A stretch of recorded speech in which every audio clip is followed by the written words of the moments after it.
Wrapper വേടന്റെ arrest തടഞ്ഞ് ഹൈക്കോടതി. ബലാത്സംഗ കേസിൽ റാപ്പർ വേടന്റെ അറസ്റ്റ് ഹൈക്കോടതി തടഞ്ഞു. മുൻകൂർ ജാമ്യ ഹർജിയിൽ തീരുമാനം വരുന്നതുവരെ അറസ്റ്റ് പാടില്ലെന്ന് ജസ്റ്റിസ് ബെച്ചു കുര്യൻ തോമസ് പ്രോസിക്യൂഷന് നിർദ്ദേശം നൽകി. നാളെയും ഹർജിയിൽ വാദം തുടരും.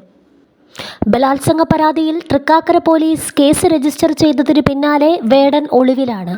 ഈ കേസിൽ വേടൻ സമർപ്പിച്ച മുൻകൂർ ജാമ്യ ഹർജിയിൽ വാദം കേൾക്കുമ്പോഴാണ് ജസ്റ്റിസ് ബെച്ചു കുര്യൻ തോമസ് താൽക്കാലികമായി അറസ്റ്റ് തടഞ്ഞത്. കേസിലെ പരാതിക്കാരിയെ കഴിഞ്ഞ ദിവസം കോടതി കേസിൽ കക്ഷി ചേർത്തിരുന്നു. വേടനെതിരെ ഒട്ടേറെ പേർ പരാതികൾ ഉന്നയിച്ചിരുന്നു എന്ന് ഇന്ന് വാദത്തിനിടെ പരാതിക്കാരി ചൂണ്ടിക്കാട്ടി. എന്നാൽ മാധ്യമ റിപ്പോർട്ടുകളുടെ അടിസ്ഥാനത്തിലാണ് വാദമെന്ന് കോടതി പ്രതികരിച്ചു. തുടർന്ന് മീറ്റു ആരോപണവുമായി ബന്ധപ്പെട്ട് സമൂഹമാധ്യമങ്ങളിൽ വേടൻ മാപ്പ് പറഞ്ഞ കാര്യം പരാതിക്കാരി ചൂണ്ടിക്കാട്ടി. വേടനുമായി പിരിഞ്ഞതിനു ശേഷം വിഷാദരോഗത്തിന് അടിപ്പെട്ടെന്നും പരാതിക്കാരി പറഞ്ഞു. ഇതിനിടെ ബന്ധം പിരിഞ്ഞ ശേഷം ആ ബന്ധത്തിലുണ്ടായിരുന്ന ശാരീരിക ബന്ധം ബലാത്സംഗമായി കണക്കാക്കാനാകില്ലെന്ന് സുപ്രീം കോടതി അടക്കം പറഞ്ഞിട്ടുണ്ടെന്ന് കോടതി ചൂണ്ടിക്കാട്ടി. വേടനെതിരെ വേറെയും പരാതികളുണ്ടെന്നും അത്തരത്തിൽ 2 പേർ പരാതി മുഖ്യമന്ത്രിക്ക് അയച്ചിട്ടുണ്ടെന്നും പരാതിക്കാരി വ്യക്തമാക്കി.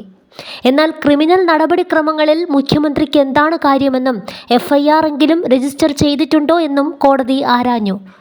തുടർന്നാണ് ജാമ്യാപേക്ഷ പരിഗണിക്കുന്ന വേളയിൽ അറസ്റ്റ് ചെയ്യരുതെന്ന് കോടതി വ്യക്തമാക്കിയത്. ഇനി പ്രോസിക്യൂഷന്റെയും വേടന്റെയും വാദങ്ങൾ കൂടി കേട്ട ശേഷമായിരിക്കും കോടതി ജാമ്യാപേക്ഷയിൽ വിധി പറയുക. വേടൻ സ്ഥിരം കുറ്റവാളിയാണെന്ന് കഴിഞ്ഞ ദിവസം പരാതിക്കാരി കോടതിയിൽ ആരോപിച്ചിരുന്നു.